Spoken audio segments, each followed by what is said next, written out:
From Oscar Steakhouse, inside the Plaza Hotel and Casino in Las Vegas, you're on the corner of Main Street.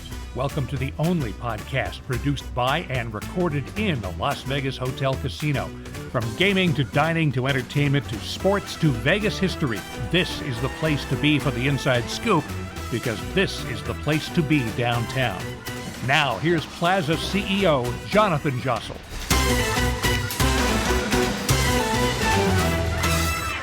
Good morning, and I am working on my introduction because, or good afternoon, I'm working on my introduction because Rich over here is teaching me how to do a podcast after 120 episodes, yeah. And Rich is leaving us for a temporary whatever hiatus. He'll be back. But what is he? Tim Ferriss says, "Good morning, germs," and all right, cut that out. Ladies and germs, something like that. That was.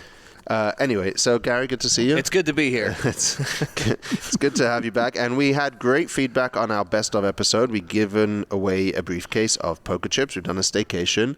And very excited to have that. But today is not a best of episode. Today is going to be an Oscars dinner series.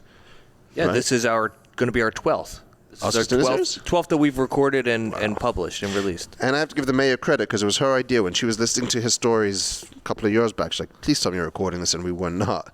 And so that's where the idea of recording these came to be and putting them on the podcast. We probably should have done YouTube with that as well because it's such an iconic night. Right. But we never did that. We'll look at playing around with some video down the road. Yeah. But these are great stories for the future. Yeah. And then you've been in the news, or the Plaza, Tamaris has been in the news over the last week or so. Yeah, we have. It's myself, Tamaris, not the Plaza per se, but we sold a very historic piece of property in East Fremont. Right. We sold what if I could just take a minute to talk about this because it's very important to me. There's a couple of reasons why it's important to me. One, it was my first job in Vegas, was to manage those properties. I was the property manager for those East Fremont properties, and it was really my first lease I did. Mm-hmm. It was really that area that was the reason why I ended up staying in downtown. We had the beauty bar, we had downtown cocktail room, and if we hadn't had those things, which we talked about with Paul David in that episode a while back, if we hadn't had those things, I'm not sure that I would have stayed here. I'm not sure downtown would be where it was. And then we signed a lease with Latai and Don't Tell Mama and, don't embarrass yourself, Jonathan. Oh, yeah, it was Beauty Bar. Beauty Bar, Don't Tell Mama, Latai, and then Commonwealth came along. And then my friends, the Mortons, took over La Comida, or brought La Comida downtown. And so we had these 5 storefronts that were basically a sign of life in downtown in early years where, when Tony Hsieh started looking down here, this was an area where all of a sudden things were happening. And I give great credit to Ryan Doherty. He bought Commonwealth, and today he has a much bigger piece of that building with Cheap Shot, We All Scream, and he's got La Mona Rosa, which is the former La Comida. So to see those buildings vibrant, fully developed, was a great honor for me, and to see their contribution to downtown. I said this to a few people that called me for comments about it, and we're not proud of selling something, but it's a great deal. Right. I feel nostalgic because they're important to me personally, but actually without those buildings, a lot of the great things that happened in downtown in the last decade maybe wouldn't have happened. And that might sound exaggerated. The first domino. Yeah, maybe. Yeah, it could be. I would say so. I mean, when you talk about people coming downtown and taking an interest in it, this was the ground zero of it. There was no arts district. Fremont Street Experience was still a few years behind in terms of a lot of the investment that's come there.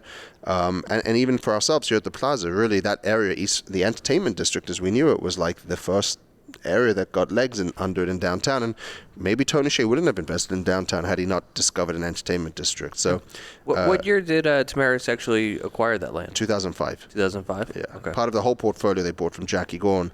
When they bought everything from Jackie Gorn, that little storefront was included. But let me tell you again, I'm digressing here, but it was a Philly cheesesteak that was, I think, selling drugs out of it. I'm pretty sure it was selling drugs out of it.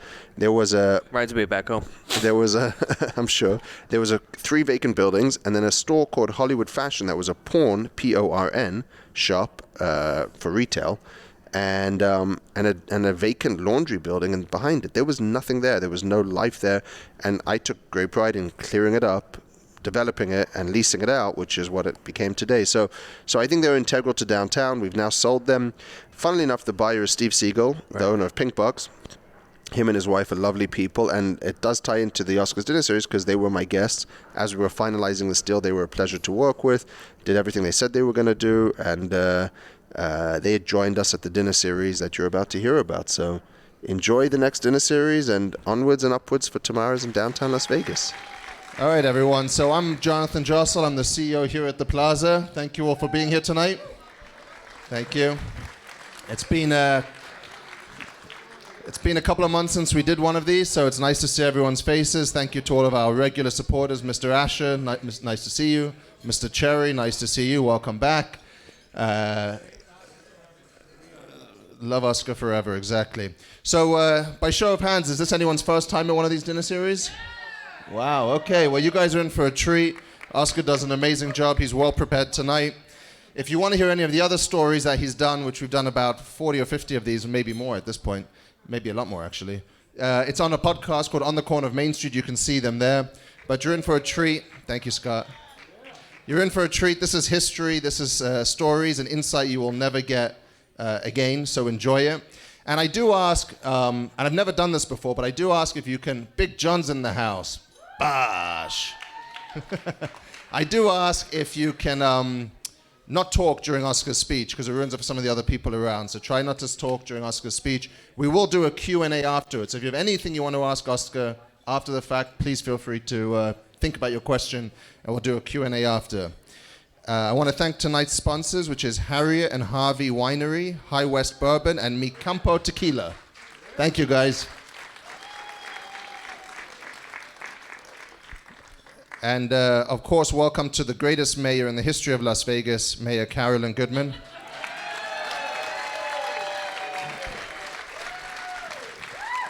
And with that, here's the second greatest mayor, Oscar. Oh, boy, he became very courageous. I don't know what did this. I think he had a sip of my drink, Johnny. Okay, have a seat, Johnny, please. And Nick, if you walk in front... Nick is hard of hearing. Nick, if you walk in front of me, I promised you this. No, I will have you whacked, I promise. Really, because I'm so happy to be back here. We've had a long absence between the last speech and tonight, and I had such a good time working on it. I entitled it The Kid from West Philly and the Cowboy Sheriff. And let's see who the dumbest person in the room is. Who doesn't know who the Kid from West Philly is? You are so dumb. You are really dumb. That's outrageous. I'm from West Philly. And now we have the real question, because I learned from my dentist the other day. He said, "What are you going to be talking about?" I said, I'm going to be talking about the Kid from West Philly and the Cowboy Sheriff. And he said, "Who's the Cowboy Sheriff?" I said, "You got to be kidding. How long have you lived here?" And I think he said about 10, 15 years. I said, "Ralph Lamb." He didn't know who Ralph Lamb was. Whoa, wait a second. I learned something from that. I thought everybody in the world knew who Ralph Lamb was. How many people don't know who Ralph Lamb was? Oh, so I could assume that everybody here knows that he was the Cowboy Sheriff. Is Ralph Lamb's granddaughter here? Where is she? Where? Oh, how come they... you wait a second. They gave you a seat in Alamo. That's where the sheriff's family was from.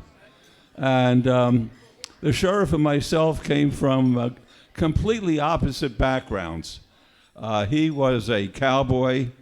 His grandfather was a rancher, and his dad was a rancher. And they grew up, 11 siblings, in Alamo, Nevada, which is about 94 miles from here. I was not a rancher. I was sort of a fat Jewish kid growing up in West Philadelphia. And every day, that's about 2,500 miles from here. And yet, even though we come from polar opposites, we met along the path. We met along the way. And this is the story of the relationship that I had with the cowboy sheriff. I think that you'll find it enjoyable. And I'm going to try, as I go along, to refresh people's recollection who have been here for a while, just what was happening in Las Vegas during the particular times that I'll be referring to, which is the late 60s and early 70s and 80s and into 80. When I came here, there really wasn't a belief that there was... Wait a second, someone's talking. Who's talking? I'm going to hit your head with the microphone. Yeah, you better cover your head. Joy, oh boy. It's unbelievable. They spend all this money to hear me talk, and then they talk. And no one wants to hear what this guy has to say, and everybody wants to hear what I have to say. So, thank you. The only person who clapped at that was my wife, and there were certain instructions that my wife and my family have to follow. My daughter's here. 2 out of my 3 sons are here, and my daughter-in-law is here, and it's a nice time for me because I get to hear some of the stories. And No, I don't think I have any more children over there, do I? Well, the sheriff was a very interesting fellow when I came here because they told me, and I got here in 1964, that the toughest man ever in the state of Nevada was Ralph Lamb. He was a guy who had his own brand of justice, and it was the right time to have it here because it was a time that things were happening back in Washington, D.C. that affect us even to this day today. Senator Kefauver, who was the senator from Tennessee, he came out in 1950 to hold a hearing, which was held in the building which is now the Mob Museum, in the courtroom there, investigating organized crime. And the head of the FBI was J. Edgar Hoover. Does everybody know who J. Edgar Hoover was? Well, I bet you don't. Raise your hand. I told you the answer. If I didn't tell you he was the FBI chief, you wouldn't know who he was. And J. Edgar Hoover says there's no such thing as organized crime. And then along came President JFK, John F. Kennedy, and his younger brother Bobby. And he appointed Bobby as the Attorney General of the United States. And Bobby made one of his goals to get organized crime. And when I came out here, nobody believed that there was such thing as organized crime. I didn't know what organized crime, even if it existed, was. And I came out here as a young lawyer with my wife, took the bar, passed the bar in 1965, and basically hung out my shingle after a while. And I was very, very fortunate because all these things were had a confluence, all happening at the same time. And I ran into the sheriff on one occasion. I had been fortunate enough in 1970 to represent some reputed mobsters who were arrested as part of a raid that was done simultaneously around the country in 26 different cities, and one of the cities was Las Vegas. And I was retained by 19 out of those 26 cities, and I was retained in Las Vegas by several people, the gentleman who De Niro played in the movie Casino, and some of the other casino executives, and we were involved in heavy litigation, and we were fortunate enough to win that, and one of my clients was Elliot Paul Price. Elliot was a good-looking guy from Boston.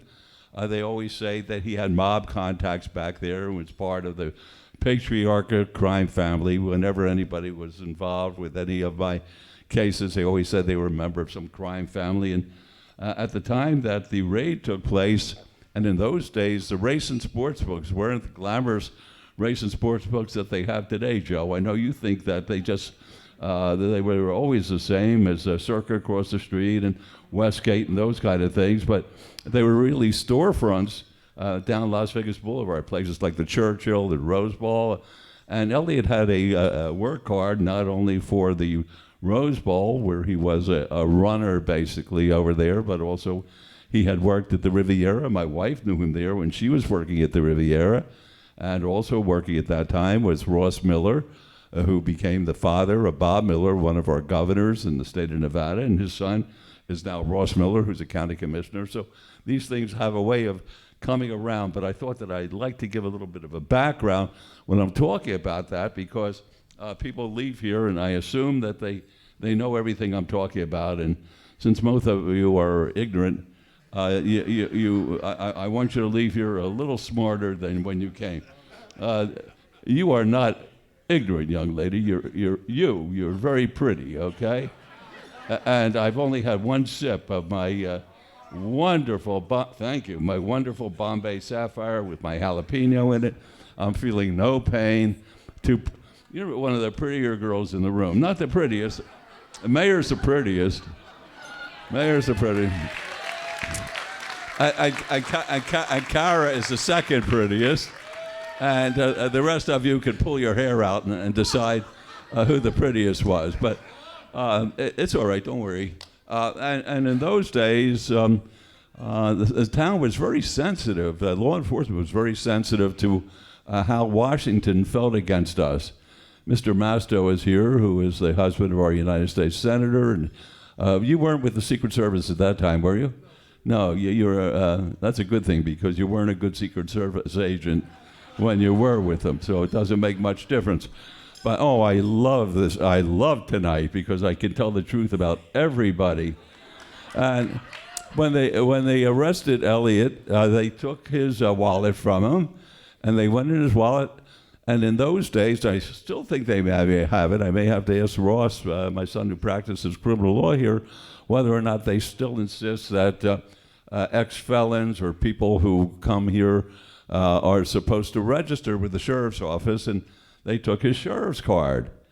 And Elliot, because of the work that I had done for him with the bookmaking case on the 1970 raids, he came to me and he said, I want to go back to work again, and they won't let me work because I don't have my sheriff's card. So I called up the sheriff, and I said, Sheriff, he said, I know who you are. I said, well, I hope that's good. He says, not particularly. And I said, well, I really would like to get my client's work card back. He said, absolutely not. So I went to court, and it's one of the few cases ever that anybody ever won. We were able to challenge the gaming authorities, who had an absolute rule in Las Vegas. They controlled everything, and one of them was that if the sheriff wanted a work card, the work card would be held up or granted by the sheriff. And I had the court order that the work card be returned because it was taken without due process, without notice, without a hearing, and that still is good law. They have to give people a little bit of a chance to keep their work card if they want to go to work here, and if they're turned down on a work card, they can appeal and try to get a court to intervene and to allow them to work. And Elliot was very, very grateful, and he was a wonderful client. And Elliot was friendly with everybody on the Strip, and off the Strip for that matter too. And one of the fellows he was friendly with Dean Schindel. Now, how many people know who Dean Schindel was? Where did that yelp come from? Oh, okay, the sheriff's granddaughter. Okay, and Dean Schindel was a fellow from St. Louis, very mysterious fellow because not too many people know about him, even though he founded a company here, United Coin, which serviced all the supermarkets and all the pharmacies and little stores like that with the slot machines. And he was a partner with Barney Shapiro, and he was a cowboy. He was very much like the sheriff, and he had a ranch right down the street from Wayne Newton's. And he would invite people over all the time, and I was one of the people fortunate enough to get an invitation from him, and I would take my children over there. Do you remember that, Cara? Eric, you remember? And they went over there not to ride the horses or the ponies, but they had a little two-wheelers and three-wheelers, and they were there. And then over in the corner, a gentleman who I had never saw, I spoke to him, was Ralph Lamb, and Dean said, I'd like to introduce you to our sheriff. And the sheriff wasn't particularly interested in meeting me. And I said, look, he doesn't seem overwhelmed or very happy that you want to make that introduction, so we'll pass on it. And I enjoyed going out to Dean's, and one of my favorite cases that I represented Dean on, and some of you have heard this. Dean was an avid hunter, and he had this beautiful ranch that the kids used to go to, and all the tough guys in town. There was a guy by the name of Pete Goins who was the caretaker there, and Dean with his cowboy hat, very handsome, movie star handsome, and James Caan, the actor, and Ralph Lamb, and they had a wonderful time roping calves and riding horses, and it was just a great experience. And when I met Dean, he was more than friendly with me, and he said, I may need your help. I just had a search of my home, and they found something that I don't know how it got there. I think it may have been some hooker out of Los Angeles who was angry at me, but they found this gun with a silencer. And that was a very serious offense at that time, because Dean had already done a little bit of time on contempt and everything. He was well known within the jail system. And I said, well, would you like me to represent you? And it was a pretty tough case because they had a search warrant when they went in. And it was pretty tough to overcome the fact that they went into Dean's home with a lawfully approved search warrant. They went directly to the place that the gun with the silencer was supposed to be found. And they found the gun, and they charged him with possession of a silencer, a federal offense. And because Dean was so well known around here, they brought in a judge from Los Angeles, Judge Laughlin Waters, who really didn't know the ways of Las Vegas. And we're about to start the case, and Judge Waters says, I'd like to see you, Mr. Goodman. And the prosecutor gets up. I said, you're not Mr. Goodman. I'm Mr. Goodman. And he says, well, I'm going back there with you, or else it will be an ex parte communication. The judge says, forget about ex parte communications. I'd like to see Mr. Goodman. So I went back, and the judge said, you know, I got a very tough case here, Mr. Goodman. I said, well, not really, Judge. He says, you have a defense to this? I mean, here's the guy's home. The gun was found in his bedroom under a mattress. It had a silencer on it. I said, yes, Your Honor, I do have a defense. And he said, do you mind sharing it with me? I said, no, not at all. I said, my client, Mr. Shandell, is an avid hunter, but his aim isn't too good. And when he shot the gun, he didn't want to scare away any ducks. So the judge said, and you're going to argue that in front of the jury? I said, do you have a better story you can tell, Judge? And with that, he said, I'm not going to hurt your client. Have him enter a plea, and we'll make sure he pays the fine, and that'll be the end of it. So Dean was forever indebted to me, and he was very, very close to Sheriff Lamb. And he said, you know, you have to be careful of the sheriff because he is the most powerful man maybe in the history of the state. I said, that's what I've heard. And Dean starts telling stories about what the sheriff did. As I said, Washington was interested in Las Vegas. They just as soon see us off the map. And the sheriff was trying to keep a modicum of cooperation between the various law enforcement agencies and the FBI. But the FBI, and this wasn't your fault, Mr. Masto, because you were just a Secret Service agent, which is a couple steps beneath the FBI. At least they thought so. But the FBI in those days was as corrupt as any client I've ever represented, right? I wasn't born then. Oh, boy. What a cop-out that was. They ran the FBI out of town. They were so corrupt. They were leaning, it's like today. All the candidates lean on people to get their contributions. It's extortionate. And they would go into the hotels, and they would put all sorts of pressure on the hoteliers. And it was terrible in those days. But the sheriff's office wasn't much better. And Ralph Lamb did something which I think probably stands us in good stead even to today. He consolidated, or he was very important in consolidating the sheriff's office, which was a county office, and Metro, which was a city office, and they made it into the Las Vegas Metropolitan Police Department, which we now are working under today. And I think it's probably worked out better with that kind of understanding. And the sheriff's reputation preceded him. They told me stories about him, which I believe every single one of them.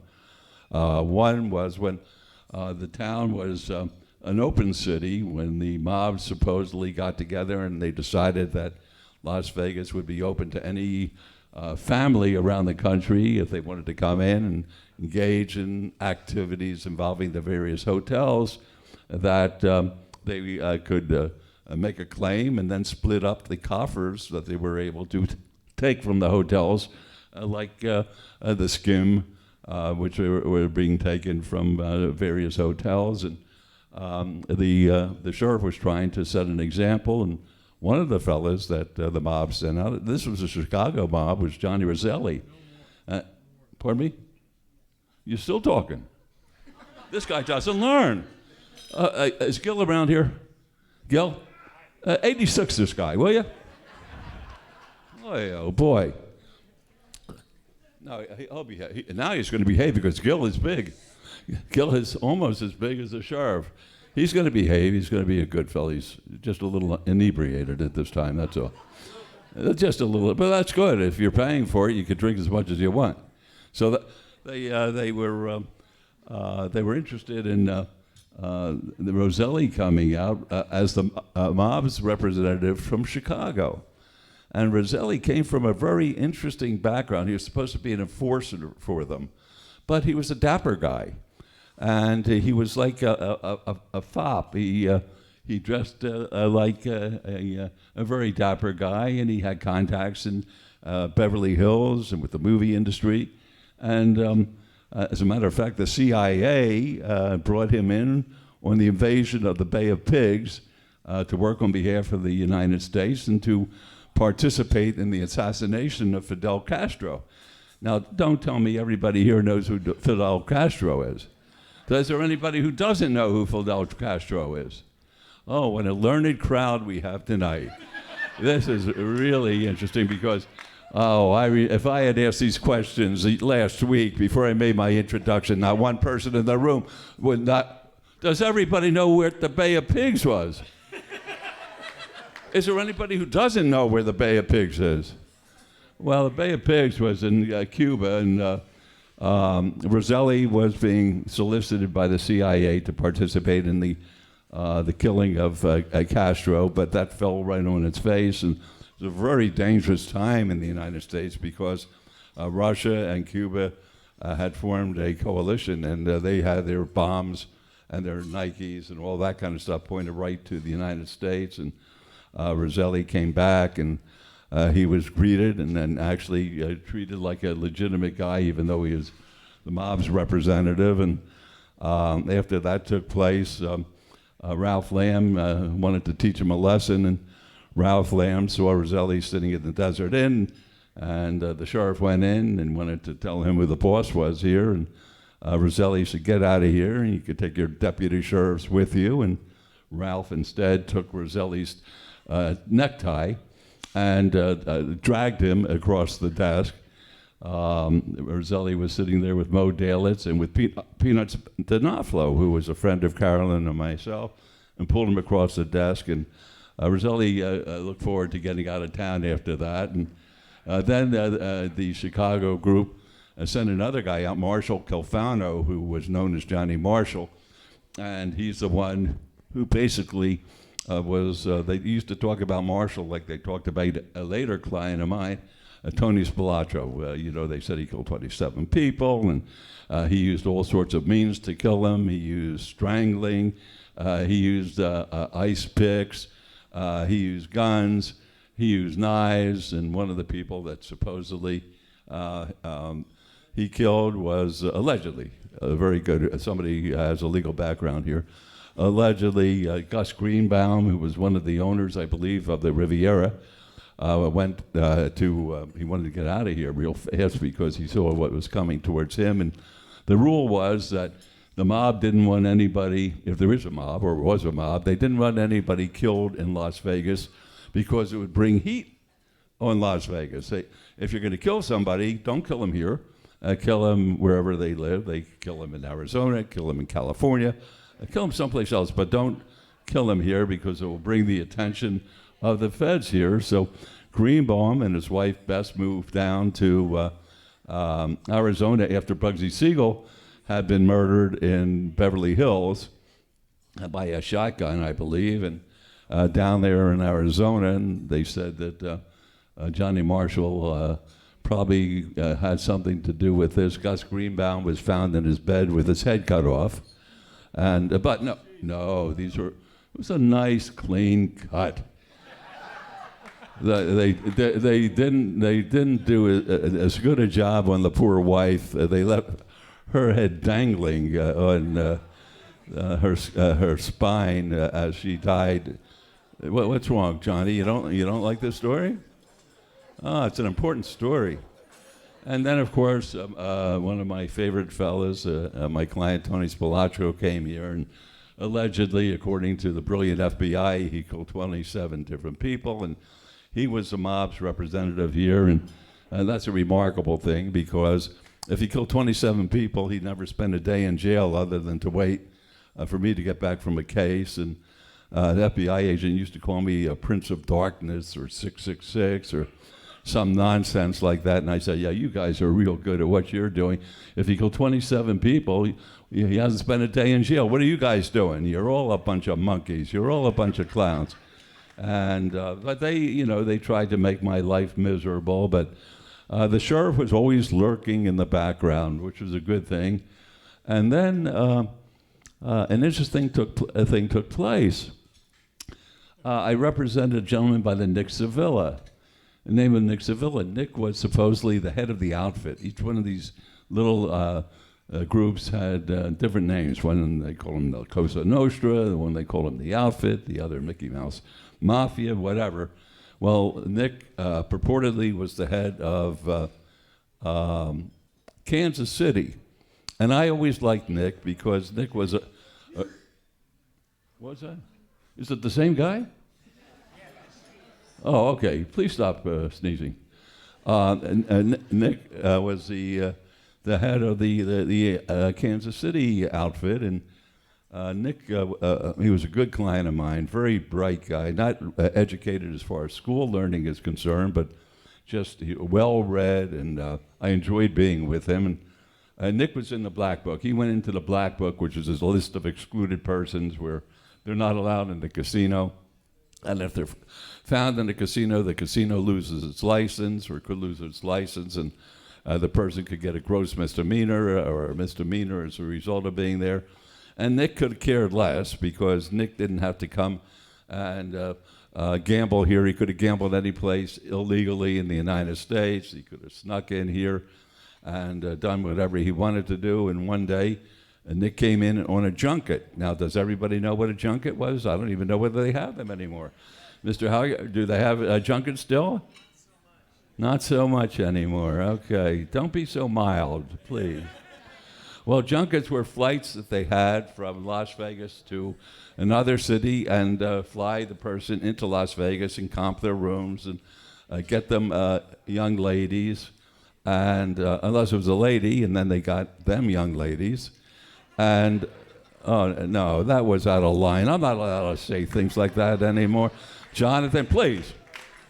But they made sure that their customers were well taken care of and happy. And Nick was met one day by this sheriff who had the reputation for when he caught rustlers, he would arrest the rustler and then give them a choice. They could either jump into the grave that he had dug for them, or he could tell them that they could never come back here, and they chose not to come back. And with that, he took the branding iron and branded their tussies, and then let them go. And he had a reputation for meeting the Hell's Angels down by the quarter near Prim. And he, when they were about to cross the border, he stopped these Hell's Angels, and he took their bikes and he broke them all in half and made them get haircuts and turned them around and ran them back to California.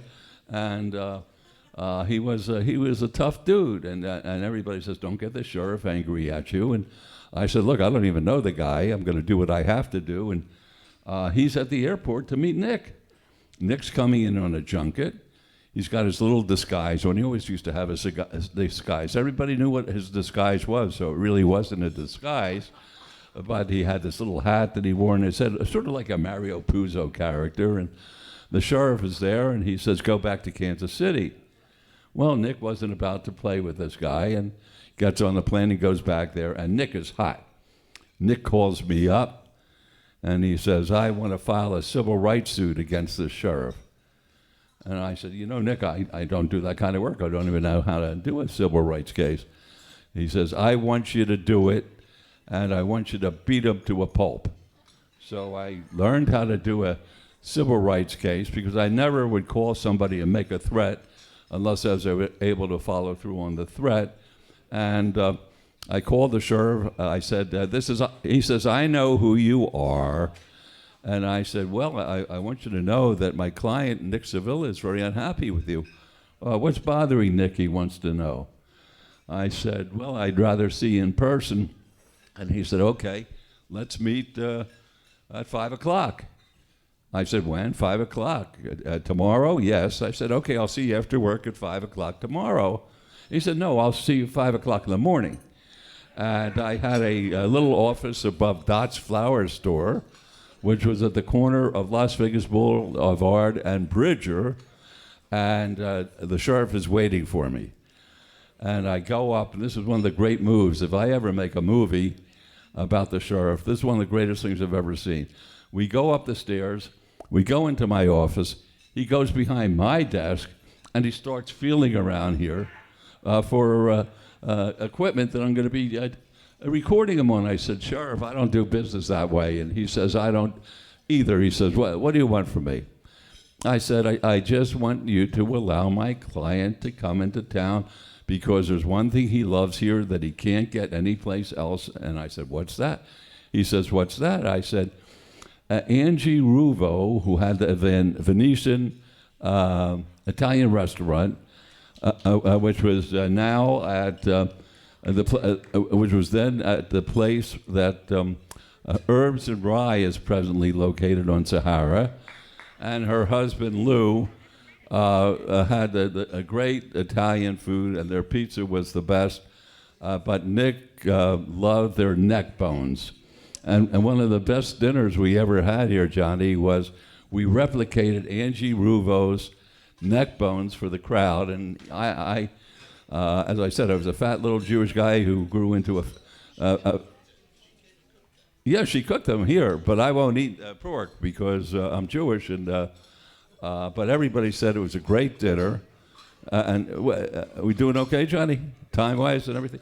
Okay, so he says, all I want to do is go to the Venetian and have these neck bones.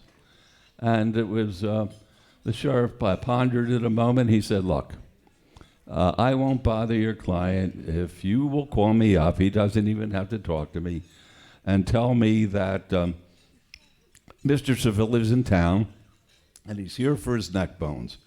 Well, I took Nick over for his neck bones at the Venetian, and it was very interesting because that night the sheriff was there, Spilaccio was there, I think Governor Gwynn was there, Frank Fertitta Jr. was there. There was a whole bunch of people eating, and Nick had his neck bones. The sheriff didn't bother him.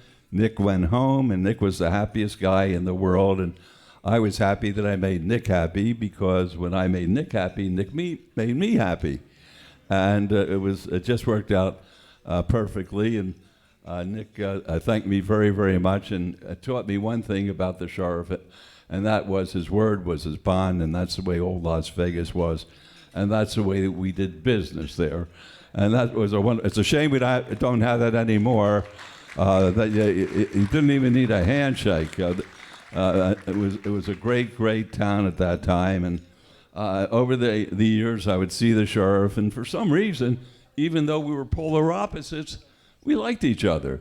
And I'm not sure why, because he was a tough guy and I was a weakling, and but there was something about it. I think we both had a little bit of grit, not scared of anything, and a little respect for one another. And one day, and it seems like it was just last week, but it's like over 5 years ago, I'm standing at the bar here.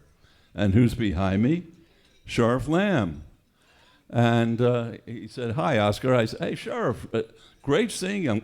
Have you ever been up here?" He says, "I've come up, but you're never here when I came up, and I wanted to have one of your drinks, which is called His Honor."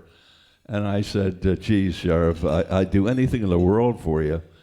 But he was infirm at that time. He had a woman who was basically taking care of him, and he didn't look well. And I said, "You don't want to drink that drink." He said, "I'm going to drink your drink."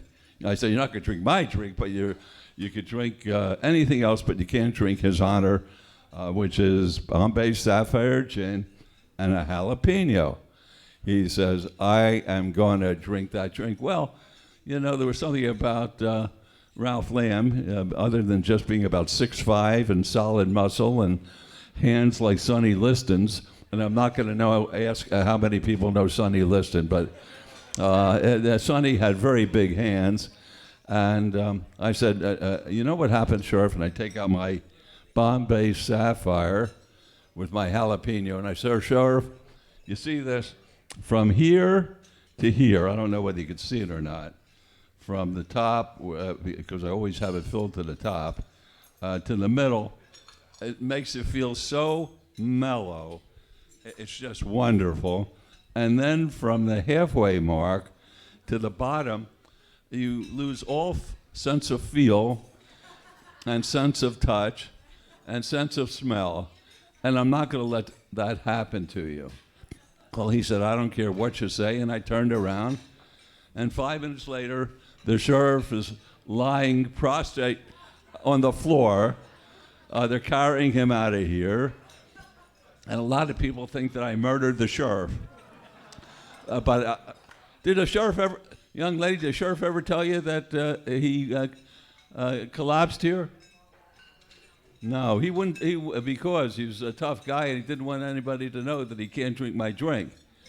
But he was a wonderful guy, and I'm fortunate that I knew him, and I'm fortunate that you all had the services of him that lived here at that time, and the history of having him as our sheriff here. And that's about all for this evening. I'm gonna answer any questions that you might have. Thank you. Going to answer any questions you might have. So now we'll open it up to Q&A, but before we do that, I want to take a quick minute to thank the wonderful Oscars team that make tonight possible. Nico, I see you. Don't be shy, Nico. Nico's the general manager over there. Ryan and Courtney and Chef Ben in the back. Thank you guys for your hard work.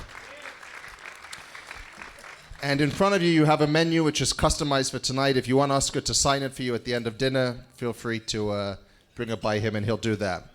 So with that, does anybody want to ask Oscar any questions? We'll come right to you. Go ahead. As I understand that you defended Jimmy Chagra and got him acquitted, and I was under the impression that the prosecutor was Sidney Powell. Okay, the question was, I know Sidney Powell, and I said yes, but basically from the newspaper and her involvement with President Trump, and then the question was, I represented Jimmy Chagra, and the gentleman thought that she was a prosecutor. No, I represented Chagra on many different cases. Most of them were losses, but the one case where I sort of made my reputation was he was charged with Woody Harrelson's father with assassinating the federal judge down in Texas, known as Maximum John H. Wood, Jr., who gave everybody the maximum when they were found guilty before him. And he manipulated the system not only with the prosecutors, but also with the court system. And there was no love lost there. And I got my clients severed, which means tried separately than the other people in the case. And they were all found guilty in Texas. And then they moved the case down to Florida, to Jacksonville. And I was fortunate enough to get a not guilty on the murder. All right, we got a question over here. Mayor Goodman, I was born in this city. I've lived in this city all my life, and I really appreciate everything you've done for this town. I remember as a young man growing up that every year when the Super Bowl came around that you would make your $100 bet. What does the Super Bowl coming to Las Vegas mean to you? Because I know that as I'm a 47, soon to be 48-year-old man, and I never, ever in my life expected the Super Bowl to be played in the city I was born in.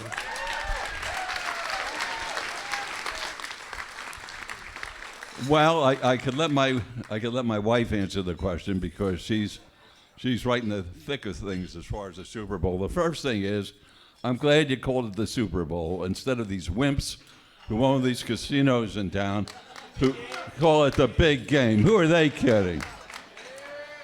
No, I'll never forget when I was the mayor, somebody told me that the ad that we wanted to place after What Happens Here Stays Here during the Super Bowl, we had a beautiful ad of a lovely brunette getting out of a car, like a Cadillac or Rolls, going into a hotel, nothing about gambling. And I'm sitting up there and somebody tells me, you know, we're ready to pay $2.5 million for this ad during halftime. And they said that the NFL would not accept the ad. And I'm saying, I knew that Tagliabue was a moron, which made me feel we would never get football here, let alone a Super Bowl. But he was a moron, because once he said that and wouldn't change his mind, I went on every single cable and channel around the country, and Billy Vasiliadis, who's with R&R, the advertising agency, he said we got, every time I made a speech, they played the ad, and we got about $25 million worth of free advertising instead of paying them $2,500,000. And I was vicious with them. I said, "Look at this, the most dysfunctional group of players in the world, and they're saying they're not going to come to Las Vegas, but they're here. They're going to love Las Vegas. It's a big weekend. The problem is these events hurt the little person here. Number one, they can't afford to go. I wouldn't go. I'd like to see the game at my home. I have my family stop by. Carolyn makes chili for all of us, and my children come by. And my favorite Super Bowl was when the Eagles were playing, because I'm the West Philly. The Eagles were playing, and I had a very eclectic group of people over there. I had John L. Smith, who was a columnist for the RJ. Even though I hate the RJ, I like John. I had Bishop Pepe, who was the bishop of the Catholic Church over there, of the diocese here. And we were having the best time. And the thing I liked being at my home, I drink my gin, and by the time we get to halftime, I'm seeing 44 players out there. So I get twice as much fun. Where did the other question go? Oh, you're over here. In your years of practice, who is your most favorite client and why? And who is your least favorite client and why? Well, the truth is I liked all my clients, because when you represent somebody, and Dominic, when you rent somebody, they become part of you. And no matter what they're charged with, they're presumed to be innocent.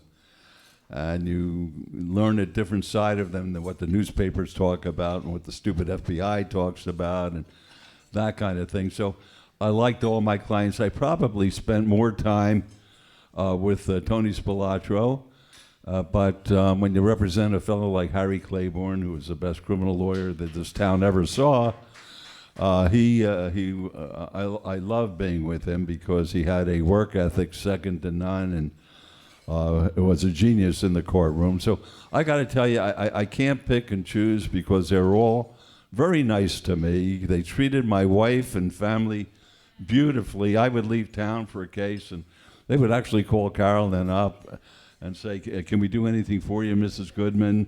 Is everything okay at your home?" They were nice to my children. And as a matter of fact, Joe Blasco, who was a Metro cop who went bad and was working for Tony, he taught Ross. Ross won't remember it because Ross was a horrible pitcher, but he taught Ross how to pitch. Ross, you here? Do you remember Joe Blasco?